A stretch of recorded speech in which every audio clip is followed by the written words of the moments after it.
Suppose இந்த கேஸில் வந்து உங்களுக்கு ஒரு தீர்ப்பு வருது வச்சுக்கோங்க. தீர்ப்பு வந்து அவர் ஒரு 40-50 நாள் வந்து சிறையில் இருக்கிறபடி ஆகிறது. கோர்ஸ் பெயில் வாங்கிடுவாங்க. Bail is the right for everybody. அதில் ஒன்றும் மாற்று கருத்து இல்லை. ஆனால் வந்து இது இன்வெஸ்டிகேஷன் போகும்போது ஒரு கஸ்டடியில் வந்து ஒரு 40 நாள் அங்கே இருக்கிறார் அப்படின்ற போது அது வந்து பிரதம மந்திரியாக இருந்தாலும் சரி, உள்துறை அமைச்சராக இருந்தாலும் சரி, முதலமைச்சராக இருந்தாலும் சரி, துணை முதலமைச்சராக இருந்தாலும் யார் இருந்தாலும் தாமாக முன் வந்து 31வது நாள் பதவியை வந்து ராஜினாமா செய்ய வேண்டும். அப்படி இல்லை பண்ணல அப்படின்னா வந்து அவங்களுக்கு வந்து அந்த பதவியை வந்து ரத்து பண்ணுவாங்க அப்படின்றது தான் ப்ரொபோசல். இது இன்னும் சட்டமாக கூட ஆகலை. ஸோ இது வந்து அவருக்கு வந்து ஒரு பயத்தை வந்து உண்டாக்கியிருக்கு. அதாவது பயம்னா அந்த முதலமைச்சர் ஸ்டாலின் ஐயா அவர்களுக்கும் உதயநிதி ஸ்டாலின் ஐயாவும் ஒரு பயத்தை உண்டாக்கியிருக்கு. முன்கூட்டியே இந்த மாதிரி ஒரு சட்டம் இருக்குன்னா அவங்களுக்கு வந்து அச்சம் வர ஆரம்பிக்கும். நாம் தவறு செய்யக்கூடாது, வருமுன் காப்போம்ன்ற மாதிரி ஒரு திட்டத்துக்காக தான் இந்த சட்டத்தை கொண்டு வந்துருக்குறாங்க. இதை வந்து பார்த்து யாரும் அச்சப்பட தேவையில்லை. அச்சப்படுறாங்க அப்படின்னா முதுகில் வந்து பின்னாடி ஏதோ இருக்குன்னா 4 லட்சம் கோடியில் வந்தீங்க, 10 லட்சம் கோடி ஆகிடுது. திருப்பி இன்னொரு வாட்டி உங்களுக்கு ஆட்சியை கொடுத்தா திருப்பி 5 லட்சம் கோடி 10 லட்சம் கோடி ஏற்றிட்டு போவீங்க. அந்த கடனை யார் அடைக்கிறது? ஸோ இதெல்லாம் கருத்தில் கொண்டு தமிழகத்தோட நலனின் கருத்தில் கொண்டு தமிழர்கள் நலனை கருத்தில் கொண்டு தான் அவர் சொல்கிறாரு உதயநிதி ஸ்டாலின் வரக்கூடாது, திராவிட முன்னேற்ற கழகம் ஆட்சியில் இருக்கக்கூடாது, வேரோடு அறுக்கப்பட வேண்டும். அதுதான் அவரோட முக்கிய குறிக்கோள். தமிழக விவசாயிகளை தமிழக அரசு வஞ்சித்து விட்டது. இது யார் சொல்கிறாங்க தெரியுமா? பிஜேபியில் சொல்ல, நைனா நாகேந்திரன் சொல்ல, அமித்ஷா சொல்லலை, அண்ணாமலை சொல்லலை, எடப்பாடி சொல்லலை, கர்நாடகா முதலமைச்சர் சித்தராமையா சொல்கிறார். காங்கிரஸ் எங்கே இருக்கிறீங்க? ஐஎன்டிஏ கூட்டணியில் தானே ஒன்றா தானே இருக்கிறீங்க. இல்லை தமிழகத்தில் மட்டும்தான் ஐஎன்டிஏ கூட்டணி, வெளியிலலாம் ஐஎன்டிஏ கூட்டணி இல்லையா?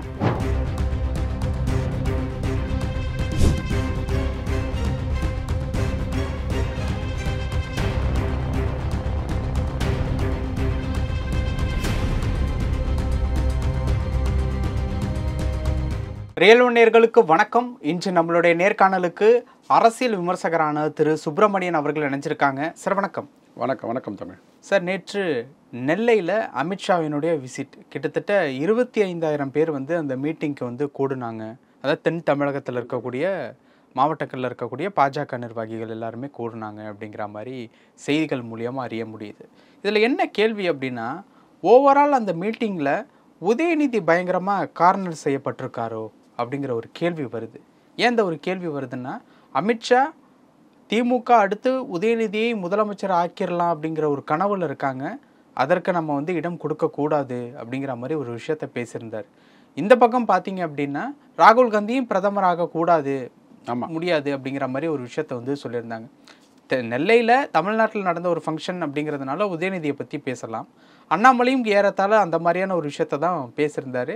எடப்பாடியே நம்ம முதலமைச்சர் ஆக்கிறதுக்காக எல்லாருமே வந்து உழைக்க தயாராகும் அப்படிங்கிற மாதிரி ஒரு விஷயத்த பேசியிருந்தார். ஏன் உதயநிதியை இப்போ கார்னர் செய்யப்படுவதற்கு உண்டான காரணம் என்ன? ஸ்டாலின் இருக்கும்போதே இல்லை ஏன் அதுக்கு காரணம் அப்படின்னா, முதல்ல ஸ்டாலின் ஐயா சொன்னது தான். முதல்ல அவர் வந்து எம்எல்ஏ ஆக மாட்டார், தேர்தலில் போட்டியிட மாட்டார். ஒரு 2-3 வருடங்களுக்கு, கொஞ்சம் 4 வருடங்களுக்கு பின்னாடி போன தேர்தலுக்கு முன்னாடியே வந்து நீங்கள் வந்து தேர்தலில் போட்டியிடுவீங்கன்னு சொன்னால் போட்டியிட மாட்டோம் அப்படின்னாங்க. அப்புறம் தேர்தலில் போட்டியிட்டார். அப்புறம் ஒரு இன்டர்வியூவில் வந்து நீங்கள் அமைச்சர் ஆவீங்களா கேட்டால், நிறைய மூத்த அமைச்சர்கள் மூத்த நிர்வாகிகள்லாம் இருக்கிறாங்க, அவர்களுக்கு தான் வாய்ப்பு, நான்லாம் ஆக மாட்டேனாங்க. உடனே வந்து அவருக்கு விளையாட்டுத்துறை அமைச்சர் கொடுத்தாங்க. அப்புறம் ஏர்போர்ட்டில் போகும்போது, ஒரு வெளிநாட்டுக்கு வந்து பயணத்துக்கு போகும்போது ஸ்டாலின் ஐயாட்ட கேட்குறாங்க, இது மாதிரி துணை முதலமைச்சர் அவர் ஆக்குவீங்களான்னா தெரியாது அப்படின்னு சொல்லிட்டு போயிட்டார். வந்ததுக்கப்புறம் உடனே துணை முதலமைச்சர் ஆக்கினார். ஸோ அது மாதிரி பார்த்தீங்கன்னா, நீங்கள் எதெல்லாம் வந்து அவர்கள் பண்ண மாட்டோம்னு சொல்கிறாங்களோ அதெல்லாம் வந்து உள்ளே வந்து ஒரு உட்கட்சி கூட்டத்தில் வந்து அதை வந்து முடிவெடுத்து அதை நடத்தி கொண்டிருக்கிறார்கள். இப்போ அடுத்தது பார்த்தீங்கன்னா, முதலமைச்சர் ஆக்க மாட்டோம்னாங்கன்னா முதலமைச்சர் ஆக்குவாங்க. இப்போ அதெல்லாம் இப்போ என்ன அப்படி பிரச்சனை அப்படின்னா, அது உள்கட்சியிலே நடக்கிற ஒரு விவகாரம் தான். இப்போ அவங்க எல்லாருமே என்ன சொல்கிறாங்கன்னா, இப்போது முதலமைச்சராக உதயநிதியை வந்து நிறுத்திவிட வேண்டும். இப்போது ஏன்னா 26க்கு அப்புறம் பார்த்தீங்கன்னா, சப்போஸ் ஏன்னா வந்து இப்போ இருக்கிற ஆன்டி இன்கம்பன்சி, இப்போ இருக்கிற வந்து எதிர்கட்சிகளோட இதெல்லாம் பார்த்தீங்கன்னா, கூட்டமைப்புகளாக இருக்கட்டும், இல்லை வருகின்ற ஒப்பீனியன் போல் சர்வே ஆகட்டும், ரொம்ப டைட்டு ஒரு வாக்கில் தான் போயிட்டுருக்குறாங்க அவங்க. ஸோ இன்னும் ஒரு 4-5 மாதங்களுக்கு மேலே போக என்ன ஆகும்னா, ஆன்டி இன்கம்பன்சி அண்ட் இவர்களோட ஊழல் குற்றச்சாட்டுகள்லாம் வெளியில் வர ஆரம்பிக்கும். அப்போ வந்து இப்போ நேற்று அமித்ஷா சொன்னபடி தான், ஒன்றும் சொல்லலை அவர், 2024 எத்தனை வாக்குகள் வாங்கியிருக்கிறோம், 18% என்டிஏ கூட்டணி, அதிமுக தனியாக நின்று ஒரு 21% வாங்கியிருக்கிறாங்க, 39%. அவர் வந்து இந்த 39% குறைவில்லாமல் கிடைக்குன்றார். எனக்கு அதில் உடன்பாடு இல்லை. 1+1 வந்து 2 நார்மலாக மேத்தமெட்டிக்ஸில். பொலிட்டிக்கல் மேத்தமெட்டிக்ஸில் பார்த்தீங்கன்னா 1+1 = 3 கூட மாறும். ஏன்னா அப்போ தான் உங்களோட வந்து சினர்ஜின்னு சொல்லுவாங்க. அதில் நீங்கள் இருவரும் சேர்ந்து வேலை பார்க்கும்போது ஒன்று உங்கள் தொண்டர்கள்ட்ட உற்சாகம் வரும். நேற்று அந்த உற்சாகத்தெலாம் பார்க்க முடிஞ்சுது. ஸோ அந்த உற்சாகம் வரும். அதை தாண்டி இங்கே இருக்கிற ஒரு ஆன்டி இன்கம்பன்சி வேவ் வரும்போது சொன்ன மாதிரி 1+1 = 3 கூட மாறும். அதாவது 18 + 21 39 இல்லாமல் அது வந்து 45 இல்லை 50 நோக்கி போகும். அதுதான் நேற்று நம்ம நேற்று 25,000 பேர் சொல்கிறது வந்து எல்லாம் நினச்சிப்பாங்க கம்மியான கூட்டம். பட் எல்லாம் 25,000 பேருன்றது வந்து பூத் கமிட்டியில் இருக்கிற நிர்வாகிகள். ஸோ நிர்வாகிகள் கூட்டமே வந்து 25,000 பேர் வந்திருக்கிறாங்க அப்படின்ற போது தொண்டர்களுக்கான ஒரு மாநாடு நடத்தினாங்கன்னா ஒரு பெரிய ஒரு எழுச்சி வரும். அது வந்து இப்போ என்டிஏ கூட்டணியில் அதிமுக வந்ததுக்கப்புறம் எடப்பாடி போகிற அவரோட இதில் ரோட் ஷோலாம் நம்மளால் பார்க்க முடிகிறது. ஸோ இது வந்து அவருக்கு வந்து ஒரு பயத்தை வந்து உண்டாக்கியிருக்கிறது. அதாவது பயம்னா அந்த முதலமைச்சர் ஸ்டாலின் ஐயா அவர்களுக்கும் உதயநிதி ஸ்டாலின் ஐயாவுக்கும் ஒரு பயத்தை உண்டாக்கியிருக்கு. அதனால தான் வந்து உதயநிதியை வந்து அவங்க ப்ரொமோட் பண்ணுறதுக்கு ட்ரை பண்ணுறாங்க. அமித்ஷா அவர்கள் சொன்ன ஒரு குறிப்பான ஒரு இது பதிவு பார்த்தீங்கன்னா என்டிஏ வந்து கண்டிப்பாக தமிழகத்தில் திமுகவை வந்து வேறறுப்பதற்கும் அகில இந்திய அளவில் வந்து காங்கிரஸை வேறறுப்பதற்கும் அதுதான் வந்து அகில இந்திய அளவில் ராகுல் காந்தியை பிரதமராகவும் உதயநிதியை இங்கே தமிழ்நாட்டில் வந்து துணை முதலமைச்சராகவும் ஆக்கக்கூடாது. ஆக்கினா என்னென்ன வந்து ஒரு நலத்திட்டங்கள்லாம் மக்களுக்கு போய் சென்றடையாது, எப்படி வந்து ஒரு ஊழலற்ற ஆட்சி வரணும்னா என்டிஏ தான் வரணும். இங்கே பார்த்தீங்கன்னா இப்போ ஒரு சட்டத்தை தான் ஏற்றுறாங்க. சட்டத்தை ப்ரப்போஸ் பண்ணுறாங்க. அதுக்கே வந்து எவ்வளோ அப்போசிஷன் வருது பாருங்கள். அதுதான் நம்ம சொல்கிறோம். அதில் ஏதாவது உதயநிதிக்கு சிக்கல் இருக்கா? கண்டிப்பாக இருக்குது. என்னது சொல்கிறேன். இப்போ உங்களுக்கு மடியில் வந்து கனம் இருந்தால் தானங்க வழியில் பயம் இருக்கும். இப்போ இந்த சட்டம் ப்ரப்போஸ் பண்ணுறது அன்றைக்கி நினைக்கிறேன், இல்லை ஓரிரு தினங்களுக்கு முன்னாடியோ சென்னை ஹைகோர்ட்டில் ரூம் நம்பர் 6 ஒரு கேஸ் வந்தது. அது வந்து அவர் திரைப்பட துறை சார்ந்த ஒரு கேஸ். இது வந்து நீங்கள் வந்து பிஜேபி இந்த கேஸை போட்டு எடுத்து அதிமுக அந்த கேஸை போட்டு எடுத்துலாம் சொல்ல முடியாது. ஒரு ப்ரொடியூசர், அதாவது இவர் வந்து முன்னாடி சினிமாவில் நடிச்சுட்டு இருந்தார் இல்லையா, நடிச்சுன்னு சொன்னாங்க இல்லையா. ஸோ அப்போ இருக்கும்போது ஒரு படத்துக்கான ஒரு ஒப்புதல் கொடுத்துருக்கிறாரு. ஏஞ்சல்னு நினைக்கிறேன் அந்த படம் வந்து நடிச்சிருந்தார். ஒரு 80% முடிஞ்சு போயிடுச்சு. அப்போ தான் திடீர்னு நான் சொன்னேன் அது வந்து அரசியலுக்கு வரமாட்டார், எம்எல்ஏ ஆக மாட்டார், ஆனால் எம்எல்ஏ ஆனார் அந்த காலகட்டம். அப்போ வந்து அந்த படம் நடிச்சுருந்தபோது மாமன்னன் ஒரு படம் வந்தது. ஸோ என்ன சொன்னால் மாமன்னன் இந்த கடைசி படமாக இருக்கட்டும், இனிமேல் நான் படம் நடிக்க மாட்டேன்னு சொல்லிட்டு ஒரு முடிவு எடுத்துட்டாங்க அவங்க. ஆனால் இந்த படம் வந்து ஒரு 80% நிறைவாகிடுது. இன்னும் ஒரு 20% முடிஞ்சிடுச்சு அப்படின்னா அந்த ப்ரொடியூசருக்கு வந்து அட்லீஸ்ட் போட்ட பணமாக வரும். இவருக்கும் வந்து இந்த ஃபீஸ் கொடுத்தாச்சு, இவரோட ரெமுனரேஷன் கொடுத்தாச்சு, நடிப்பதற்கான ஊதியம் கொடுத்தாச்சு. அவர் என்ன சொல்கிறாங்க, இந்த படத்தை நீங்கள் அப்படியே 80% முடிச்சுட்டு போனீங்கன்னா, விட்டுட்டு போனீங்கன்னா எனக்கு 25 கோடி ரூபாய் நஷ்டம் ஆகுங்க. ஒரு சாதாரண ப்ரொடியூசர், சன் பிக்சர்ஸோ ரெட் ஜாயின்ட் மாதிரியோ கிடையாது. ஒருவேளை அந்த நிறுவனத்துக்கு கொடுத்துருந்தா நடிச்சு கொடுத்துருப்பார் படத்தை வச்சுக்கோங்களேன். ஒரு வெளியில் உள்ள சாதாரண ப்ரொடியூசர். ஏன்னா இவரோட நடிப்பு நமக்கு தெரியும், இவரை வந்து எந்த நிறுவனங்கள் நடிக்க கூப்பிடுவாங்கன்னு நமக்கு தெரியும். ஆனால் இவர் மேலே ஒரு நம்பிக்கையை வச்சு அந்த ப்ரொடியூசரை தான் வந்து தவறு சொல்ல வேண்டும். ப்ரொடியூசர் வந்து இது மாதிரி பண்ணும்போது அவருக்கு வந்து 25 கோடி ரூபாய் நஷ்டம் வரும் அப்படின்னோடனே அவர் வந்து கேஸ் ஃபைல் பண்ணார். கிட்டத்தட்ட எனக்கு தெரிஞ்சு 2023 இந்த கேஸை ஃபைல் பண்ணார். ஜூன் 2023 நினைக்கிறேன். அப்போது உதயநிதிக்கு ஆதரவாக அந்த வக்கீல் அப்பீர் ஆனார் இல்லைங்களா, என்ஆர் இளங்கோன்னு சொல்லிட்டு. அவர் என்ன சொல்கிறாருன்னா, நீங்கள் இந்த கேஸை கொண்டு வந்தது வந்து காலதாமதமாக கொண்டு வந்துட்டீங்க, அதான் காலம் கடந்து கொண்டு வந்துட்டீங்க, அதனால் இந்த கேஸை வந்து நீங்கள் வந்து ஹைகோர்ட்டில் சொல்கிறார், இதை வந்து நீங்கள் தள்ளுபடி செய்துருங்கன்னு சொல்லிட்டு நீதிபதிகிட்ட வந்து ஒரு சொல்கிறார், ப்ரப்போசல் கொடுக்குறாரு. அவர் ரெக்கமெண்டேஷன் கொடுக்கும்போது அது என்ன சொல்கிறாங்க அப்படின்னா, சார் நீங்கள் வந்து பணம் வாங்கினதை மறுக்கலை, அந்த படத்தை நான் வந்து பாதி தான் நடித்தேன் மீதி நடிக்கலை அப்படின்றதையும் வந்து நீங்கள் வந்து மறுக்கலை, அதெல்லாம் உண்மைன்னு ஏற்றுக்கிறீங்க. ஸோ இதை உண்மையில் ஏற்றினது வந்து அவர் கேஸ் போட்டது வந்து காலதாமதமாக போட்டாங்க, அதனால் நீங்கள் வந்து அதை நிராகரிக்க வேண்டும் சொன்னால், அவர் காலதாமமாக கேஸ் போட்டதுக்குண்டான காரணங்கள் நிறைய இருக்கும். ஏன்னா வந்து அவர் உதயநிதி ஸ்டாலின்கிட்ட பேசிகிட்டு இருப்பார், அவர் பிஏட்ட பேசிகிட்டு இருப்பார், அவர் நடிச்சு கொடுக்குறேன்னு சொல்லியிருப்பார். இந்த மாதிரியான ஒரு நெகோசியேஷன்ஸ் போயின்னு இருக்கும்போது அதுக்கு காலதாமதம் ஆகிருக்கும். இதை ஒரு அட்வான்டேஜாக எடுத்துக்கொண்டு அவர் இந்த வக்கீல் என்ன சொல்கிறாருன்னா, நீங்கள் வந்து காலதாமதமாக கேஸை போட்டுட்டீங்க, அதனால் இந்த கேஸை வந்து தள்ளுபடி செய்ய வேண்டும் சொல்லிட்டு நீதிபதியை சொல்கிறார். இப்போ அதை எடுத்துட்டாங்க திருப்பி, அதை வந்து ஒத்துக்கலை நீதிமன்றம் ஒத்துக்கலை, அதை வந்து வழக்குக்கு எடுத்துட்டாங்க. அந்த வழக்கு வந்து விவாதம் நடந்துட்டுருக்கு அன்றைக்கி ஒரு 2-3 நாள் முன்னாடி. சப்போஸ் இந்த கேஸில் வந்து உங்களுக்கு ஒரு தீர்ப்பு வருது வச்சுக்கோங்க, தீர்ப்பு வந்து அவர் ஒரு 40-50 நாள் வந்து சிறையில் இருக்கிறபடி ஆகிறது. அஃப்கோர்ஸ் பெயில் வாங்கிடுவாங்க, bail is the right for everybody, அதில் ஒன்றும் மாற்று கருத்து இல்லை. ஆனால் வந்து இது இன்வெஸ்டிகேஷன் போகும்போது ஒரு கஸ்டடியில் வந்து ஒரு 40 நாள் அங்கே இருக்கிறார் அப்படின்ற போது இப்போ ப்ரப்போசல் பண்ணியிருக்காங்களே இந்த சட்டம், அது வந்து பிரதம மந்திரியாக இருந்தாலும் சரி, உள்துறை அமைச்சராக இருந்தாலும் சரி, முதலமைச்சராக இருந்தாலும் சரி, துணை முதலமைச்சராக இருந்தால் யார் இருந்தாலும் யாரெல்லாம் அமைச்சர்களாக இருக்கிறார்களோ அவர்கள் வந்து கன்சிக்யூட்டிவாக தொடர்ந்து 30 நாட்கள் யாரெல்லாம் சிறையில் இருக்கிறாங்களோ அவர்கள் வந்து தாமாக முன் வந்து 31வது நாள் பதவியை வந்து ராஜினாமா செய்ய வேண்டும். அப்படி இல்லை பண்ணல அப்படின்னா வந்து அதிகார கவர்னர் ஸ்டேட்டுன்னு பார்த்தீங்கன்னா கவர்னராக இருக்கட்டும், இல்லை அகில இந்திய அளவில் பார்த்தீங்கன்னா பிரசிடென்ட், இவர்கள் இருவரும் வந்து அவங்களுக்கு வந்து அந்த பதவியை வந்து இது பண்ணுவாங்க, ரத்து பண்ணுவாங்க அப்படின்றது தான் ப்ரொப்போசல். இது இன்னும் சட்டமாக கூட ஆகலை. ஏன்னா வந்து இது கான்ஸ்டியூஷனல் அமெண்ட்மெண்ட், 130வது கான்ஸ்டியூஷனல் அமெண்ட்மெண்ட். கான்ஸ்டியூஷனல் அமெண்ட்மெண்ட் பார்த்தீங்கன்னா ஒரு 2/3 மெஜாரிட்டி இருக்கணும். இன்றைக்கி என்டிஏ அரசாங்கத்துக்கு இருக்கா அப்படின்னா எனக்கு தெரிஞ்சு இல்லை. ஸோ இது சட்டமே ஆகலை. அதுக்குள்ளே எதுக்கு நீங்கள் வந்து இதை அப்போஸ் பண்ணுறீங்க? அதுக்கு விவாதம் கொண்டு வரணும். ஜாயின்ட் பார்லிமெண்ட்ரி கமிட்டியில் கொடுத்துருக்குறாங்க.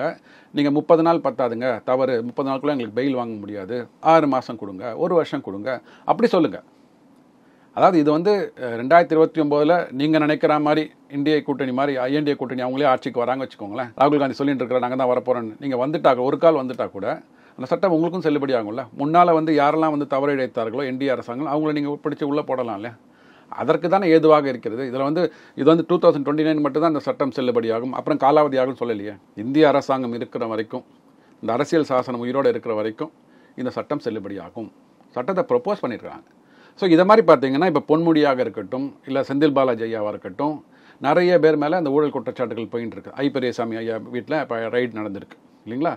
ஸோ இந்த மாதிரியான ஒரு ஊழல் குற்றச்சாட்டுகள் இருக்கும்போது, இது மாதிரி ரைடுகள் போகும்போது நீங்கள் வந்து ஆவணங்களை சரியாக ப்ரொடியூஸ் பண்ணலை அப்படின்னா பெயில் கிடைக்கிறது வந்து தாமதமாகும் இல்லைங்களா? பெயில் கிடைக்கிறது தாமதமாகும் போது நீங்கள் கஸ்டடியில் இருக்கும்போது ஆட்டோமேட்டிக்காக என்ன பண்ணுவாங்கன்னா, நீங்கள் நம்ம சாதாரண ஒரு மனிதர்களே பார்த்தீங்கன்னா, ஒரு நம்ம தெரிஞ்சவங்களுக்கு வேலை வாங்கணும்னா ரெக்கமெண்டேஷன் கொடுக்குறோம், இவரை வந்து வேலையில் சேர்த்துக்கோங்க நல்ல விதமாக. அப்படி உயர் பதவியில் வகிக்கிறவங்க வந்து இதை இன்ஃப்ளூயன்ஸ் பண்ணுவதற்கு, அதாவது இந்த கோப்புகள் வந்து நகராமல் இருக்கிறதுக்கோ இல்லை ஃபாஸ்ட்டாக நகரத்துக்கோ இது மாதிரி இன்ஃப்ளூயன்ஸ் பண்ணுறதுக்கான வாய்ப்புகள் நிறைய இருக்குது. அந்த மாதிரி இருக்கும்போது நீங்கள் எம்எல்ஏவாக இருக்கலாம், எம்பியாக இருக்கலாம், கண்டினியூ பண்ணலாம். அதில் ஒன்றும் பதவியை துறக்க சொல்லலையே இல்லைங்களா? நீங்கள் இருக்கின்ற பொறுப்பில் இருக்கின்ற துறையில் இருக்கின்ற அந்த அமைச்சர் பதவியை மட்டும் நீங்கள் ராஜினாமா செய்துவிட்டு மற்றவர்கள்ட்ட கொடுத்துட்டு நீங்கள் இது பண்ணுங்கள். சப்போஸ் உங்களுக்கு வந்து அந்த கஸ்டடியிலேருந்து வெளியில் வந்துட்டீங்க, பெயிலும் கிடச்சிடுச்சுன்னா திருப்பி நீங்கள் ரெஸ்யூம் பண்ணிக்கலாம் அந்த ஆஃபீஸை. இவ்வளோ கிளியராக கிளாரிட்டியாக வந்து ஒரு பக்கம் தான் அந்த சட்டம் அதை வந்து சொல்லியிருக்கிறாங்க. இதை விவாதத்துக்கு எடுத்துக்க வேண்டும். அதை கன்ஸ்ட்ரக்டிவாக என்னென்ன கிளாஸஸ் வந்து நம்ம இன்னும் இம்ப்ரூவ் பண்ணலாம், எப்படி தடுக்க முடியும். வருமுன் காப்போம் தான் நம்மளோடது. Prevention is better than cure. நீங்கள் வந்து சட்டம் போட்டு அவன் தப்பு பண்ணினதுக்கப்புறம் வந்து அவங்களுக்கு வந்து கஸ்டடியில் எடுத்து ஜாமீனை வாங்கி இது மாதிரி போயின்னு இருக்குது போல, முன்கூட்டியே இது மாதிரி ஒரு சட்டம் இருக்குன்னா அவங்களுக்கு வந்து அச்சம் வர ஆரம்பிக்கும், நாம் தவறு செய்யக்கூடாது. வருமுன் காப்போம்ன்ற மாதிரி ஒரு திட்டத்துக்காக தான் இந்த சட்டத்தை கொண்டு வந்திருக்கிறாங்க. இதை வந்து பார்த்து யாரும் அச்சப்பட தேவையில்லை. அச்சப்படுறாங்க அப்படின்னா முதுகில் வந்து பின்னாடி ஏதோ இருக்குன்னு அர்த்தம். அச்சப்பட தேவையில்லை அப்படின்னா, நேற்று நடந்த ஒரு விசிட், அமித்ஷாவினுடைய நெல்லை விசிட்டில் உதயநிதியை பற்றி பர்டிகுலராக பேசுகிறாங்க அப்படின்னா எதுவும் ஃப்யூச்சரில் சிக்கலை நெருங்குவதற்கு உண்டான வாய்ப்பு ஏதாவது இருக்கா அவருக்கு? அதான் இப்போ நான் சொன்னேன், இந்த கேஸ் நடந்து, இந்த கேஸ் நிறைய அரசியல் ரீதியாக கண்டிப்பாக இருக்குது. நம்ம மதுபான ஊழல்லாம் பார்த்துருக்குறோங்களே, மதுபான ஊழலில் பார்த்தீங்கன்னா உதயநிதி சம்மந்தப்பட்ட நெருங்கிய நண்பர்கள்லாம் வந்து அந்த வட்டாரத்தில் வந்து சிக்கியிருக்கிறாங்க. அப்போ அதனோட லீடு வந்து எங்கே போகும், எங்கேருந்து ஆரம்பிச்சதுன்னு சொல்லிட்டு போகும்போது, ஸோ யாரோட அழுத்தத்தினால இந்த கான்ட்ராக்ட்ஸ்லாம் கொடுக்கப்பட்டது, ஏன் இந்த டாஸ்மாகில் வந்து இன்னும் வருமானம் வந்து அரசுக்கு வர வேண்டிய வருமானம், சரி மதுவை விற்று வருமானம் செய்வதே நம்ம தவறுன்னு சொல்கிறோம், இருந்தாலும் அந்த வருமானத்தையும் வந்து கணக்கில் காட்டாமல் 50% மேலே வெளியில் போகிறது அப்படின்னா அதுக்கு வந்து மேலே வந்து யாராவது ஒரு இதில் ஒத்துழைப்பு இல்லாமல் இன்ஃப்ளூயன்ஸ் பண்ணாமல் நடக்க முடியாது. இதெல்லாம் 50,000 கோடி, இதை 1-2 கிடையாதுங்க, 45,000 50,000 கோடி. பிடிஆர் பழனிவேல் தியாகராஜன் சொல்கிறார் 3% இந்தியாவை தமிழ்நாடோட ஜிடிபி வந்து வருமானம் அங்கே வந்து விரயமாகி கொண்டு இருக்கிறதுன்றார். அப்போனா எந்த அளவுக்கு இருக்கும், மேலேருந்து சப்போர்ட் இல்லாமல் நடக்க முடியுமா? ஸோ இது வந்து மொதுவாக அப்படியே வந்து இடியாக இருக்கட்டும் இல்லை சிபிஐயாக இருக்கட்டும் கோடு பிடிச்சு ரோடு போட்டு மேலே அங்கே போவாங்க. ஸோ யாரோட அழுத்தத்தினால் இந்த தவறுகள் நடக்கின்றன, இந்த ஊழல்கள் நடக்கின்றன, அது வெளியில் வரும்போது கண்டிப்பாக குற்றச்சாட்டுகள் நிரூபிக்கப்பட்டது அப்படின்னா கண்டிப்பாக சிறைக்கு போவதற்கான வாய்ப்புகள் இருக்குது. அந்த இது இல்லாமல் வந்து நேற்று பேச மாட்டாங்க அவங்க. ஸோ அதுதான் வந்து என்ன சொல்கிறாருன்னா அது ஒன்று. இன்னொன்று, தமிழகத்துக்கு நீங்கள் வந்து நல்வாழ்வு தரப்போகிறோம், நல்லபடியாக கொண்டு வர போகிறோம்லாம் சொல்லிட்டு 4.5 வருஷமாக ஆண்டு இன்னும் 5 லட்ச ரூபா கோடிய கடன், 5 லட்சம் கோடிய கடனை வாங்கி மக்களை வந்து வாழ்வாதாரத்தை வந்து நசுக்கி விட்டு நீங்கள் எப்படி போகிறீங்க அப்படின்னா திருப்பி ஆட்சிக்கு வந்தால் என்ன ஆகும், மக்களோட நிலைமை என்ன ஆகும்? 4.5 லட்சம் கோடியில் வந்தீங்க, 10 லட்சம் கோடி ஆகிடுது. திருப்பி இன்னொரு வாட்டி உங்களுக்கு ஆட்சியை கொடுத்தா திருப்பி 5 லட்சம் கோடி 10 லட்சம் கோடி ஏற்றிட்டு போவீங்க. இப்போ அந்த கடனை யார் அடைக்கிறது? ஸோ இதெல்லாம் கருத்தில் கொண்டு, தமிழகத்தோட நலனின் கருத்தில் கொண்டு, தமிழர்கள் நலனை கருத்தில் கொண்டு தான் அவர் சொல்கிறாரு உதயநிதி ஸ்டாலின் வரக்கூடாது, திராவிட முன்னேற்ற கழகம் ஆட்சியில் இருக்கக்கூடாது, வேரோடு அறுக்கப்பட வேண்டும். அதுதான் அவரோட முக்கிய குறிக்கோள். ஓகே, இப்போது நீங்கள் ஒரு விஷயம் சொன்னீங்கல்ல, ஏற்கனவே 4.5 லட்சம் கோடி, இதுக்கப்புறமும் வச்சா அது 10 லட்சம் கோடியும் தாண்டுன்ட்டு. இதை பாருங்களேன். ஸோ மத்திய அரசுக்கு அதிக வருமானம் ஈட்டி தருகிறது. இவங்க என்ன சொன்னாங்கன்னா, என்டிஏ அரசாங்கம் வந்தோன்னு அனைத்து தொழில்களும் நசுக்கப்பட்டு விட்டன. சிறு குறு நடுத்தர நிறுவனங்களோட தொழிலதிபர்கள், விவசாயிகள் எல்லாம் வந்து வாழ்வாதாரத்தை விட்டு தற்கொலைலாம் பண்ணிட்டாங்க அப்படின்றாங்க. ஸோ அரசுக்கு வருமானம் வரும் அப்படின்னு சொன்னால் வரி மூலமாக வருமானம் வரும். கரெக்டுங்களா? வரி எப்போ வரும்? வருமானம் வந்தால் தானே வரி வரும். இப்போது நான் வந்து ஒரு 10,000 ரூபாய் இன்கம் டேக்ஸ் கட்டுறேன் அப்படின்னா கிட்டத்தட்ட நான் ஒரு 5 லட்சம் சம்பாதிச்சா தான் 10,000 ரூபாய் கட்ட முடியும். ரைட்டுங்களா? அது வந்து நேர்முக வரி, டைரக்ட் டேக்ஸ்னு சொல்லுவோம். நீங்கள் வந்து ஒரு ஃபோன் வாங்குறீங்க. ஃபோன் வாங்கும் போது அதில் வந்து ஒரு 18% ஜிஎஸ்டியோ 28% ஜிஎஸ்டியோ கட்டுறீங்க. 1 லட்ச ரூபா ஃபோன் வாங்குறீங்க, 28% 28,000 ரூபாய் கட்டுறீங்க. அப்போது வருமானம் இல்லாமல் உங்களால் ஃபோன் வாங்க முடியாது. ஃபோன் வாங்காமல் நீங்கள் வந்து ஜிஎஸ்டி கட்ட முடியாது. நீங்கள் கட்ட ஜிஎஸ்டி கட்டலைன்னா அரசாங்கத்துக்கு வருமானம் போகாது. ஸோ வருமானம் வந்து கொண்டு இருக்கிறது. வருமானத்தின் மூலமாக நம்ம பொருட்கள் வாங்குகிறோம். ஸோ வருமானத்துக்கு உண்டான வரியும் பொருட்களின் மூலமாக வருகின்ற வரியும் தமிழக அரசாங்கத்துக்கு போகுது இல்லைங்களா? அதை ஒத்துக்கணும். அப்போ வந்து இவங்க வந்து ஜிஎஸ்டிலாம் மேலே எடுத்துன்னு போயிட்டாங்க, எனக்கு வருமானம் வரலை அப்படின்னு சொல்கிறது வந்து தவறு. உதயச்சந்திரன் ஐஏஎஸ் ஐயா அவரே என்ன சொன்னாங்கன்னா, ஒரு 2 வருஷம் பட்ஜெட் தாக்கல் பண்ணும்போது வெளியில் வந்ததுக்கப்புறம் வருமானம் எப்படிங்க உயருது அப்படின்னா ஜிஎஸ்டி மூலமாக எங்களுக்கு கலெக்ஷன்ஸ் வந்து கொண்டு இருக்கிறதுன்னார். அப்பட்டமான உண்மை.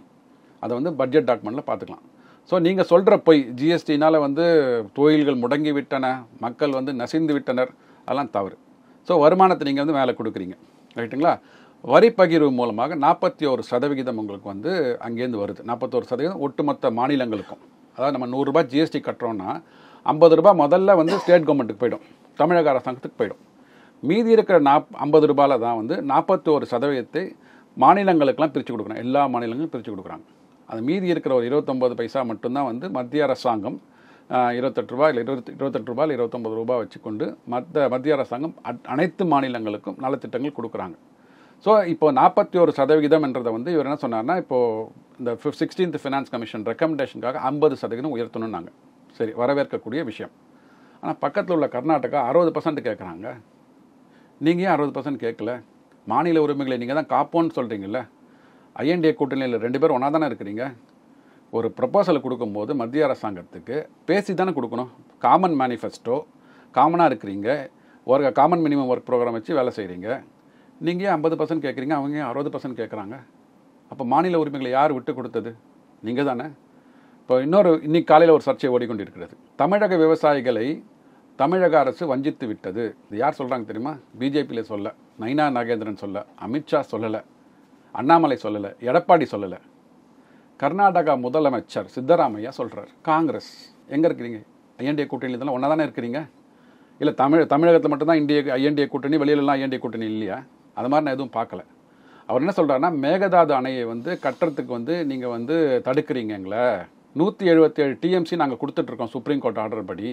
அதை தாண்டி வந்து மழை பெஞ்சு எங்களுக்கு வரும்போது உபரி நீர் வந்து வீணாக போகிறது. அந்த உபரி நீரையும் நான் உங்களுக்கு தான் கொடுக்குறேன். அது நீங்கள் வந்து ஒழுங்காக வந்து கால்வாய் கட்டி வாய்க்கால் வச்சு விவசாயிகள் கொடுக்க மாட்டீங்க. அதனால் விரயமாகுது. அந்த உபரி நீரை வந்து நான் தேக்கி வச்சுக்கிறேங்க. தேக்கி வச்சதுக்கப்புறம் உங்களுக்கு தேவையான நேரத்தில் நான் நீரை கொடுக்குறேன் அப்படின்னு அவர் சொல்கிறாரு. அதனால் அந்த உபரி நீரை தேக்கி வைப்பதற்கு, எங்களுக்கு அணை கட்டுவதற்கு நம்ம வந்து 2 பேரும் வந்து ஒன்றா போராடுவோம்.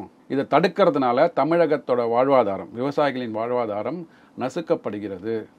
சித்தராமையா சொல்லியிருக்கிறார். தமிழக விவசாயிகளை வஞ்சிக்கிறது தமிழக அரசுன்றார். இதுக்கு மேலே என்ன வேணும் உங்களுக்கு? ஸோ நீங்கள் வந்து அதாவது மீடியாக்களில் பேசுகிறதுக்கும் உங்களோட திமுக தொண்டர்களை உற்சாகப்படுத்துறதுக்கான இதெல்லாம் சொல்லிக்கலாம். நாங்கள் தான் வந்து விவசாயிகளை காப்பாற்றுறோம், மத்திய அரசாங்கத்துக்கு நிறைய வருமானம் கொடுக்குறோன்னா. சரி, வரி கொடுக்குறோன்னு. வருமானம் இல்லாமல் வரி வராது.